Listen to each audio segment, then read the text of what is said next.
ఇన్వెస్ట్మెంట్లు అనబోతున్నాను నేను. ఇన్వెస్ట్మెంట్లు అనగానే గోల్డ్ ఇన్వెస్ట్మెంట్లు ఒక దశలో దేశాన్ని కాపాడింది కూడా గోల్డ్ నిల్వలే. మన దగ్గర ఉన్నటువంటి గోల్డ్ రిసోర్సెస్ మన ఆర్థికంగా సంక్షోభం నుంచి ఎలా బయటపడేశాయి, కామన్ మ్యాన్ ఎలా గోల్డ్ మీద ఇన్వెస్ట్ చేయొచ్చు, ఎందుకు చేయాలి? బంగారము ఎప్పుడైనా సరే మీ పోర్ట్ఫోలియోలో ఉండాలి. Gold has to be part of your portfolio.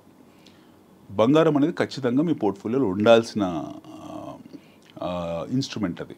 Okay, బంగారాన్ని వస్తువు అని చూడకూడదు. బంగారం అనేది ఒక ఇన్వెస్ట్మెంట్ మోడల్లో కిందనే వస్తుంది అది.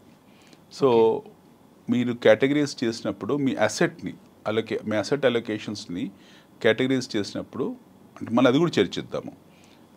కొద్దిగా సేఫ్టీ ఉండే కొద్ది పర్సంటేజ్ ఎఫ్డీలో పెట్టుకోవచ్చు, కొద్ది పర్సంటేజ్ మ్యూచువల్ ఫండ్, కొద్ది పర్సంటేజ్ స్టాక్ మార్కెట్, కొద్ది పర్సంటేజ్ బంగారం, కొద్ది పర్సంటేజ్ రియల్ ఎస్టేట్ ప్రాపర్టీస్ అనేవి సేఫెస్ట్ హెవెన్స్ ఇవన్నీ కూడా ఈ కాలంలో. రాబో కాలంలో వచ్చే 20 ఏళ్ళు 30 ఏళ్ళ తర్వాత ఎలా ఉంటుందో మనకు కూడా వాటి ఎలా ఉంటుందో తెలియదు కాబట్టి, బట్ యాజ్ ఆఫ్ నౌ ఇవి సేఫెస్ట్ హెవెన్స్ అనమాట. ఎస్, బంగారం కూడా వచ్చేప్పటికి ఏంటంటే బంగారం అనేది మీరు గత 100 సంవత్సరాల దాని ట్రాక్ రికార్డ్ తీసుకున్నా సరే బంగారం